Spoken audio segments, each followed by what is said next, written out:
So today we'll be covering this Code on Social Security 2020 which was enacted in the year 2020 and ये जो act है ये जितने भी हमने अभी तक प्रीवियस एक्ट करे हैं उन सबको सब्ज्यूम करता है, जैसे maternity benefit act, payment of gratuity act and this ESI act etcetera. तो ये सबको सब्ज्यूम करता है, जितने भी अप्रोक्सीमेटली 9 एक्ट्स को ऐसे सब्ज्यूम करता है। सो अभी आप बोलेंगे कि फिर इसका यूज क्या है, हमने प्रीवियस एक्ट्स क्यों करें।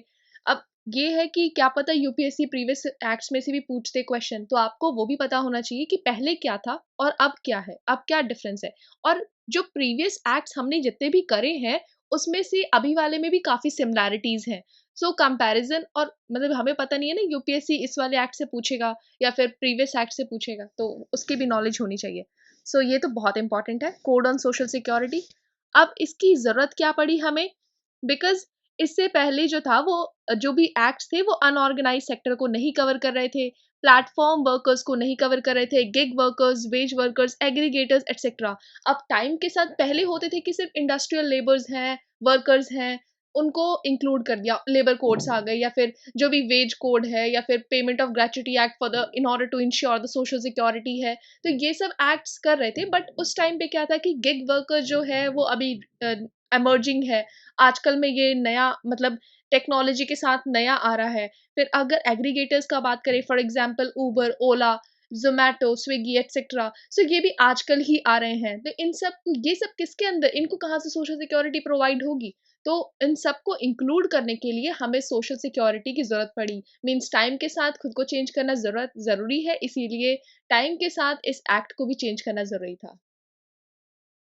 मोर ओवर इसमें बहुत सारे टर्म्स हैं जो चेंज हुए हैं, जैसे बिल्डिंग वर्कर्स हैं। बिल्डिंग वर्कर्स में सब लोग आएंगे, डैम्स, जो भी डैम्स का कंस्ट्रक्शन कर रहे हैं, एम्बैकमेंट्स बना रहे हैं, और जो भी कंस्ट्रक्शन एक्टिविटीज में इन्वॉल्व हैं वो सारे बिल्डिंग वर्कर्स में आएंगे।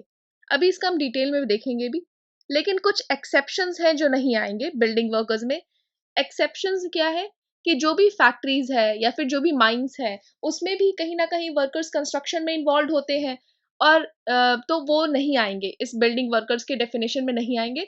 और अगर कोई ऐसी इस्टेब्लिशमेंट है जिसमें 10 या 10 से कम वर्कर्स हैं तो वो भी इस कैटेगरी में नहीं आएंगे।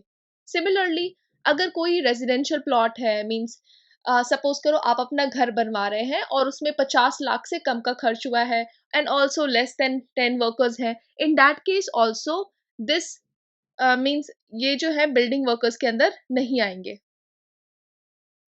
मीन्स वो भी कंस्ट्रक्शन एक्टिविटीज में इन्वॉल्व है, बट स्टिल वो मतलब ये डेफिनेशन हम लोग आगे फिर से देखेंगे, एक बार और देखेंगे। नाउ इसके बहुत सारे प्रोविजंस है और हमें इसमें काफी सारे चैप्टर्स भी हैं। जैसे ये सब चीजें याद रखने की जरूरत है, क्या पता आपसे क्वेश्चन में पूछ ले कि जो चैप्टर नंबर 3 है कोड ऑन सोशल सिक्योरिटी का, वो किससे डील करता है, वो प्रोविडेंट फंड से डील करता है। ऐसे ही हम लोग इसमें काफी सारे चैप्टर्स याद कर लेंगे, लेकिन फिर हमें बाद में इसके कुछ कुछ, जैसे आप ऐसे शॉर्ट में लिख भी सकते हैं चैप्टर 3 किससे डील करता है, चैप्टर 4 किससे डील करता है। कुछ कुछ जो इंपॉर्टेंट है वो आप इसे नोट कर सकते हैं और वो आ भी सकता है। नाउ ये जो प्रोविडेंट फंड है, हमने ईपीएफ एक्ट करा था, ईपीएफ एक्ट 1952, तो उससे भी काफी चीजें मैच करती हैं। अब हम लोग देखते हैं कि चेंज क्या हुआ है इसमें। एप्लीकेबिलिटी, ये जो कोड ऑन सोशल सिक्योरिटी है, इस ये किस पे एप्लीकेबल है, मींस ये पीएफ वाला। कोई भी ऐसी स्टैब्लिशमेंट है जहां पे 20 या 20 से ज्यादा एम्प्लॉयज है, उनके लिए तो ये पीएफ और ये code on social security mandatory है। ये पहले भी था हमारा ईपीएफ में। और अगर कोई भी ऐसी स्टैब्लिशमेंट है जिसमें 20 एम्प्लॉयज से कम है, तो एम्प्लॉयर और मेजोरिटी ऑफ द एम्प्लॉयज की के बीच में एक एग्रीमेंट होगा, तब वो पीएफ के लिए अग्री हो सकते हैं। नाउ इसमें कुछ कुछ एक्सेप्शंस है कि कौन इसके अंदर नहीं आएंगे। कोऑपरेटिव सोसाइटीज, या फिर कोई सेंट्रल या स्टेट लॉ से एग्जेम्प्टेड है, या फिर कोई ऐसी सेंट्रल या स्टेट गवर्नमेंट एस्टैब्लिशमेंट है जो खुद का प्रोविडेंट फंड प्रोवाइड कर रही है, तो वो इसके बाहर रहेंगे। नाउ हमने पीएफ में देखा था, एक था पेंशन, एक पहले तो एक प्रोविडेंट फंड था 52, then pension 1995, and then life insurance के लिए एक स्कीम था, डिपॉजिट लिंक्ड इंश्योरेंस। अब पहले क्या होता था कि जो भी एम्प्लॉयर था वो आपके पीएफ में 12% कंट्रीब्यूट कर रहा था, साथ में पहले तो वो क्या करता है कि जो भी एम्प्लॉय है उसका 12% उसकी सैलरी से डिडक्ट कर लेता है, और यहाँ पे फिर एम्प्लॉयर भी कंट्रीब्यूट करता है, और साथ के साथ ये जो आपका 24% है, ये इंटरेस्ट के साथ आपको, जब आप मतलब उस ऑर्गेनाइजेशन को छोड़ रहे हैं या रिटायर कर रहे हैं, तो वो जो भी आपका पीएफ है, कलेक्टेड अमाउंट, वो आपको मिलता है। लेकिन अब क्या हो गया है, ये जो कोड ऑन सोशल सिक्योरिटी है, और वो ऐसा कहता है कि जितने भी ये 3 पैरामीटर्स हैं, that is this pension, PF and insurance, इसको इनके लिए स्कीम कौन फ्रेम करेगा कि कितना शेयर किसको जाना चाहिए, ये बताएगा हमारा सेंट्रल गवर्नमेंट। तो पहले यहाँ पे इनमें जैसे पीएफ में जो था 12% अगर ले रहा था एम्प्लॉयर, तो 8.33% वो पेंशन पे जाता था। लेकिन अब यहाँ पे सेंट्रल गवर्नमेंट डिटरमाइन करेगा कि कितना शेयर जाएगा। और इस एक्ट, ये जो code on social security act है, उसमें एक चेंज है कि अब जो एम्प्लॉयर है वो 12% शेयर नहीं देगा, वो 10% देगा, और उतना ही एम्प्लॉय भी देगा। सो जो मतलब जो कॉन्ट्रीब्यूशन था वो 10% ही था, 10% हो गया है रादर देन दैट 12%। अब कॉन्ट्रैक्टर के लिए क्या बोला है, सेम क्राइटेरिया जो हमने पहले पढ़ा था कॉन्ट्रैक्टर के रिगार्डिंग, कि अगर कोई कॉन्ट्रैक्ट पे रखता है, तो मतलब वहां पे जो एजेंसी होती है, एक्चुअली जो प्रिंसिपल एम्प्लॉयर है वो तो उस ऑर्गेनाइजेशन का एम्प्लॉयर है, वो कॉन्ट्रैक्ट पे देता है कि आप हमें कॉन्ट्रैक्ट पे कुछ एम्प्लॉयज ला के दो, एजेंसी को देता है। तो एजेंसी कॉन्ट्रैक्ट पे एम्प्लॉयज को लेकर आया।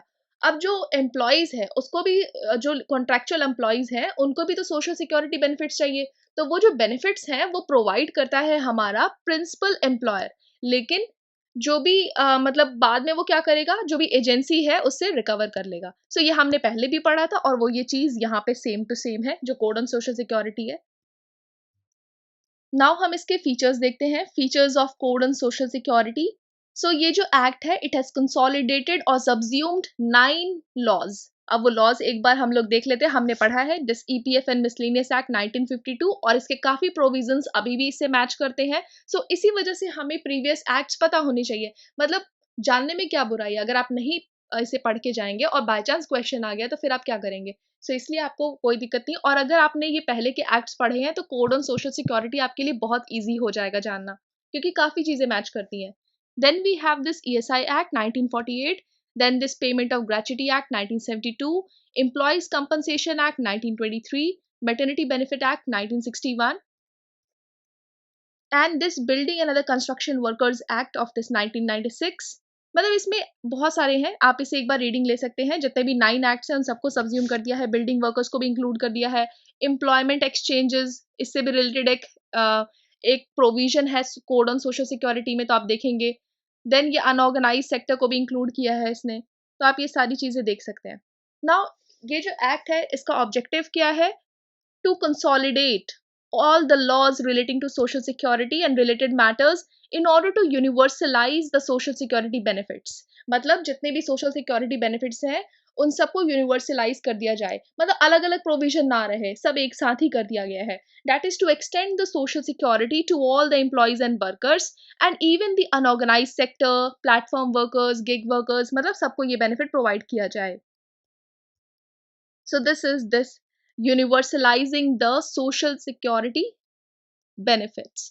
किन किन को, employees, gig workers, platform workers, home based worker means जो डोमेस्टिक वर्कर्स हैं उनको भी इंक्लूड किया गया है। इवन सेल्फ एम्प्लॉयमेंट में जो पीपल होते हैं उनको भी इंक्लूड किया गया है। नाउ इसका की एस्पेक्ट क्या है, भाई same thing again, okay. Social security, to extend the social security benefits to the employees, the gig workers, unorganized sector, platform workers, and in order to provide them all kind of benefits including the healthcare, old age, unemployment, sickness, etc। now जो अभी different category के workers हैं, actually अब ये proper provision start हो गया है उस एक्ट का, पहले तो थोड़ा सा हिंट दिया था, तो अब आप इसे ध्यान से ही सुनेंगे। Then different categories of employees and workers are there, like building worker को भी इंक्लूड कर दिया गया है, लेकिन हमने बताया था किसको एक्सक्लूड करा है, जो भी फैक्ट्री या माइन में वर्कर्स हैं जो कंस्ट्रक्शन में इन्वॉल्व है उनको एक्सक्लूड करा गया है बिल्डिंग वर्कर से। और ऐसा कोई रेजिडेंशियल पर्पस के लिए आप वर्कर्स को ले रहे हैं, मतलब मानते हैं कि वो आप कंस्ट्रक्शन के लिए, जैसे आप अपना घर बनवा रहे हैं तो कंस्ट्रक्शन के लिए आप वर्कर्स को हायर कर रहे हैं, बट क्या आप उन्हें फिर सोशल सिक्योरिटी बेनिफिट्स प्रोवाइड करेंगे, क्या आप उनके भी पीएफ प्रोवाइड करेंगे, मतलब ग्रेच्युटी प्रोवाइड करेंगे, ऐसा नहीं होगा ना। सो इसलिए जो भी रेजिडेंशियल प्लॉट्स बना रहे हैं जिनकी कॉस्ट लेस देन और इक्वल टू 50 लाख है, या फिर उसमें 10 से कम वर्कर्स हैं, तो आपको ये बेनिफिट प्रोवाइड करने की जरूरत नहीं, आप इस कोड से बाहर हैं, कोड ऑन सोशल सिक्योरिटी आप पे अप्लाई नहीं होगा। देन अगर ये कॉन्ट्रैक्चुअल लेबर हमने देखा था, same definition is there, contractual labour भी इंक्लूडेड है इसमें। प्रिंसिपल एम्प्लॉयर पे करेगा, बाद में वो एजेंसी से रिकवर कर लेगा। नाउ जो एम्प्लॉयज हैं, अब उन एम्प्लॉयज में कौन लोग एक्सक्लूडेड है? आर्म्ड फोर्सेस, उनके लिए डिफरेंट है। Apprentices are not included in this, so जितने भी अप्रेंटिस है वो इसमें उनको एक्सक्लूड करा गया है, नहीं इंक्लूड किया गया है। तो ये हमने देखा कि किनको एक्सक्लूड करा गया, एक तो हो गए आर्म्ड फोर्सेस और एक हो गया apprentice. Now next is this fix term employees. अब हमने तो अभी तक कॉन्ट्रैक्चुअल लेबर के बारे में पढ़ा था, अब ये फिक्स टर्म एम्प्लॉयज कौन है? ये भी एक तरीके के कॉन्ट्रैक्ट बेस्ड एम्प्लॉयज है।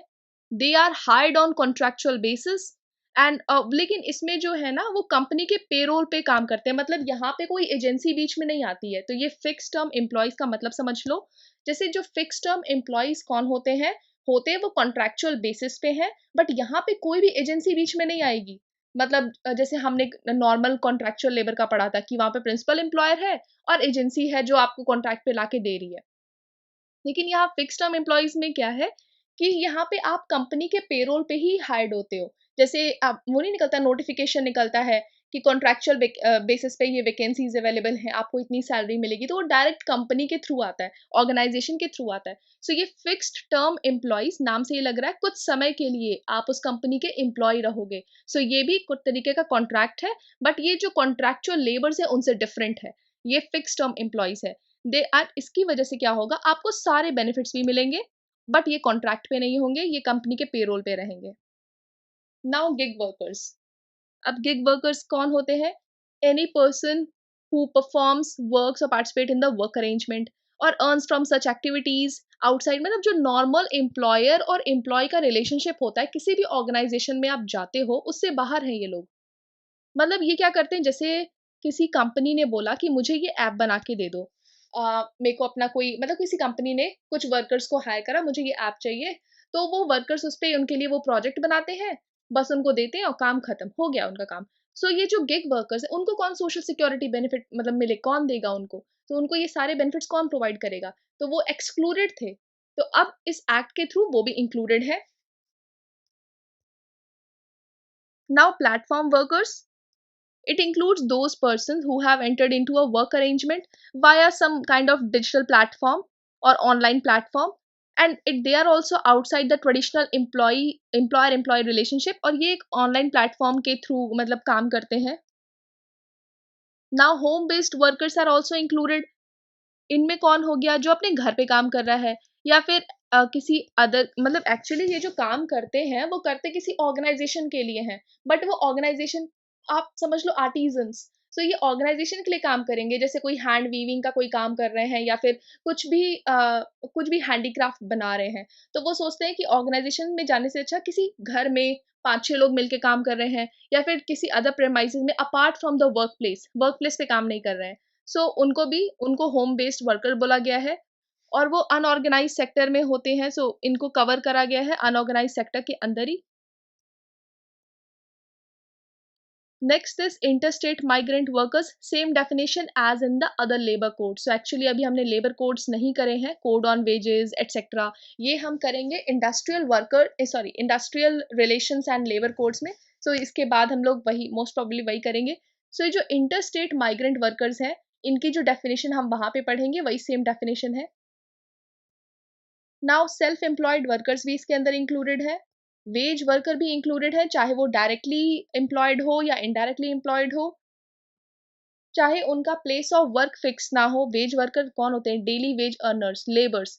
जैसे यहाँ पे जो प्लेस ऑफ वर्क है उनका इममटेरियल है। जैसे हम लोग अपने घर, जैसे कोई घर बनवा रहे हैं तो वहाँ पे लेबर्स को हायर करते हैं, तो आज इधर काम करे फिर कल कहीं और काम करेंगे, या फिर वो डे टाइम में कहीं एक जगह काम कर रहे हैं फिर नाइट टाइम में कहीं और काम कर रहे हैं। सो उनका कोई एक वर्क प्लेस फिक्स ही नहीं है, तो उनको कौन बेनिफिट्स प्रोवाइड करेगा? इसलिए गवर्नमेंट ने डिसाइड करा है कि इन लोगों को भी कवर किया जाएगा, और वो कोड ऑन सोशल सिक्योरिटी में इनको कवर किया है। नाउ ऐसा भी नहीं है कि वो सिर्फ एक एम्प्लॉयर होते हैं, उनके बहुत सारे एम्प्लॉयर होते हैं। एक दिन में 2-3 काम करेंगे अगर वो डेली वेजेस पे, तो फिर उसके बाद वो उनके भी तो काफ़ी सारे एम्प्लॉयर हैं। सुबह कहीं और काम किया कुछ टाइम के लिए, फिर शाम को कहीं और काम किया, या कुछ दिन के लिए एक जगह काम किया, फिर कुछ दिन के लिए कहीं और काम किया। नाउ जो होम बेस्ड वर्कर्स हैं वो भी इंक्लूडेड है, लाइक डोमेस्टिक वर्कर्स जो आपके घर पे काम करते हैं। सो ये सारा कुछ वेज वर्कर में है। नाउ सम फैक्ट्स जो बीच बीच में आते रहते हैं, एक है चैप्टर 3 जो हमने देखा है पीएफ से डील करता है, कोड ऑन सोशल सिक्योरिटी का, एंड चैप्टर 4 ईएसआई से, एम्प्लॉय स्टेट इंश्योरेंस।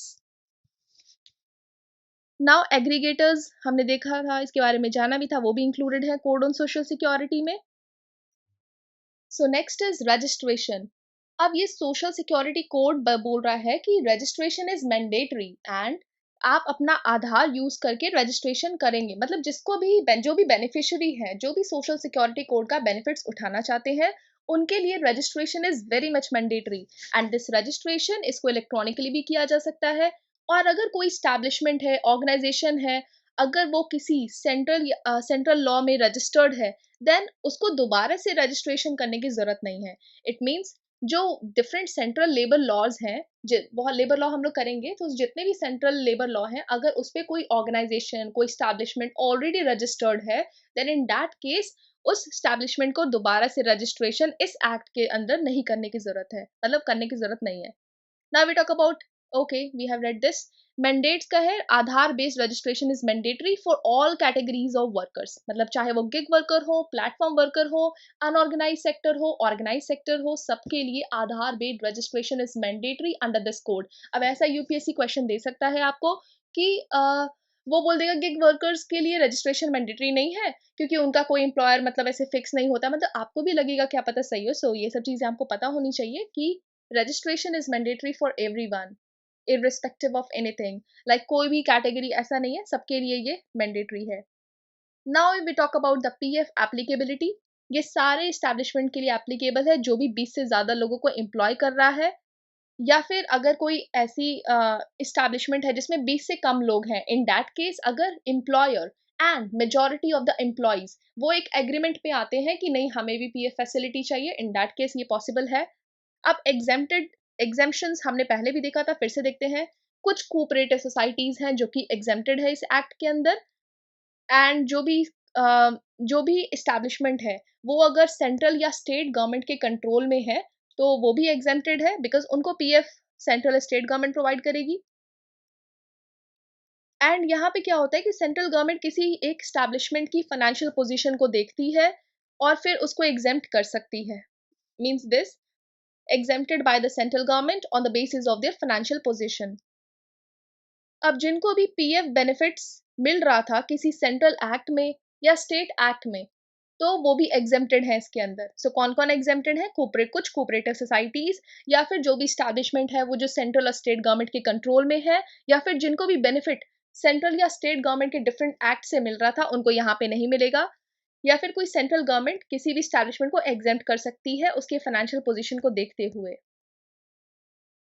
नाउ जो भी स्कीम्स थी इसके अंदर, मतलब इससे पहले जो सोशल सिक्योरिटी कोड आए हैं उससे पहले बहुत सारे स्कीम्स थे पीएफ के अंदर, एम्प्लॉयमेंट प्रोविडेंट फंड के अंदर, या फिर मैटरनिटी बेनिफिट के अंदर। तो वो सारी स्कीम्स अगर सोशल सिक्योरिटी से मैच नहीं करती हैं या थोड़ी डिफरेंट है तो वो 1 साल तक कंटिन्यू करेंगी एंड उसके बाद वो काम मतलब वो नहीं इनएक्टिव हो जाएंगी। सो एग्जिस्टिंग, क्योंकि काफ़ी चीज़ें सिमिलर हैं इस कोड में, existing schemes to continue for 1 year from the date of commencement। Actually social security code applicable हो गया था अप्रैल 2020 से।